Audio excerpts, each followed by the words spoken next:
Hey guys, welcome to this campaign overview for Total War Warhammer. In this one we're going to take a look at the campaign for the upcoming Norsca race. This is all part of the Norsca DLC which will release next Thursday. This new expansion completely revamps the north of the map. It includes a number of new Norscan factions and 2 of those will be playable.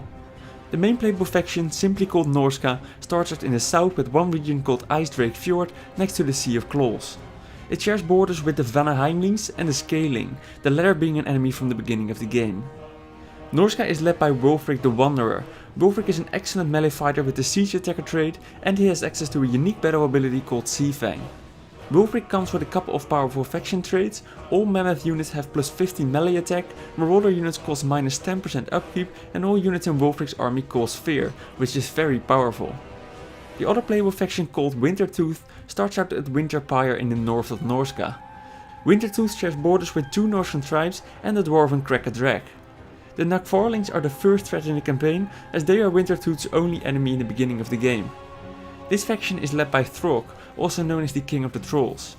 Throg is a powerful combatant with access to the Siege Attacker trait and a unique battle ability. He's also able to construct a unique building in Troll Country and he comes with a couple of powerful faction traits as well. All Norscan Trolls and Ice Troll units will benefit from 10% physical resistance, all units in Throg's army will be immune to all attrition and Troll units will be cheaper to maintain. Let's take a look at the campaign map and regional occupation. The Norscans can first and foremost capture and occupy all regions in Norsca. There's actually a really easy way to do this. If you defeat the Norscan faction leaders in battle, you can immediately form a confederation with this faction. You can see an example of that right here. We're at war with the Vanaheimlings, a tribe that controls 3 regions in the west. We're able to defeat the faction leader and his army this turn though. The enemy will immediately accept a peace treaty and he's willing to join our confederation. I just gained 3 regions with only a single battle fought. This unique race mechanic makes it really easy to conquer the entire north early in the campaign. The Norscans are also able to occupy all coastal settlements on the map like Norden, Dietershaven and Ehrengrad, and besides those they can also occupy all major capitals like Eldorf, Castle Dragenhof and Karas a Karak. All other regions can only be sacked or razed though, but I will get back to this later. Let's talk about buildings and technologies. Norsca has a completely new building tree as you can see here. A huge part is based on recruitment. All buildings in the red area are only able to produce new units and heroes, no buffs or other bonuses at all. The purple military support buildings also produce units alongside a couple of military buffs like extra replenishment and recruitment capacity. The economic area is quite small compared to the rest. It is indeed quite hard to make a lot of money from cities. The slave buildings are pretty much the only ones able to produce a little bit of money.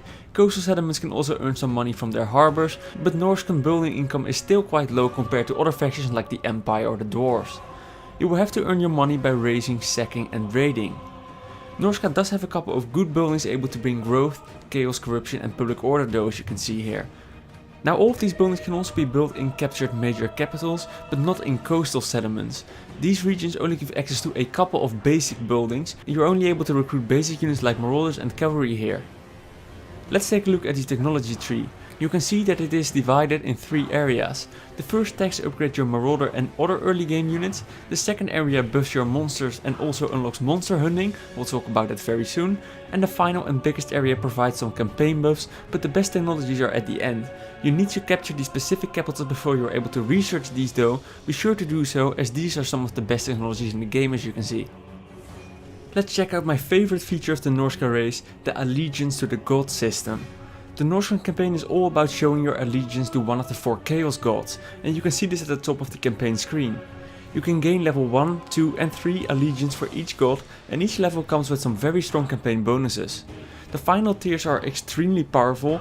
Champion of the Serpent will grant you a unique specialist Chaos Sorcerer, Champion of the Crow will unleash a deadly plague, Champion of the Hound will grant you with a Regiment of Reknown Hell Cannon unit, and Champion of the Eagle gives you access to a Lord of Change. All of these are insanely powerful, but you might want to know how to gain favor. You can do this by raising settlements in the name of one of the 4 gods.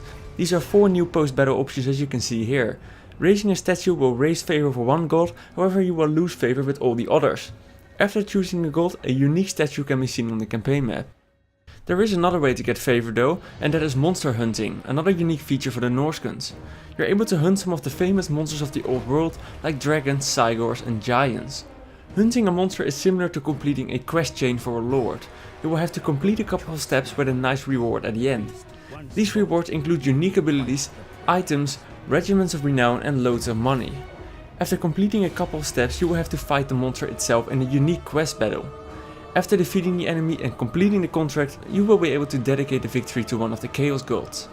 Finally, let's talk about the victory conditions and endgame of the Norscans, as they are very cool mechanics.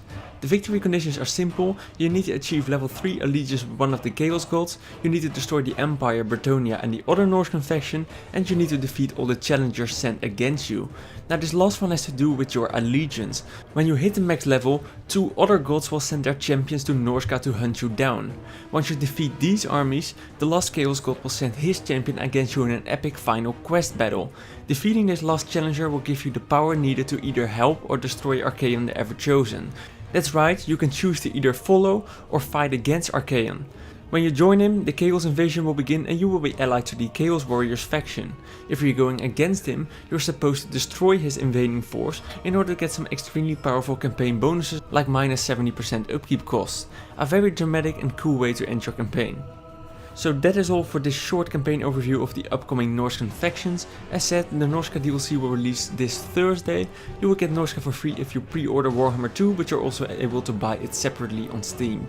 All links to the Steam pages are in the description. I hope you found today's video useful. Thanks for watching and I'll see you all in the next one. Bye bye.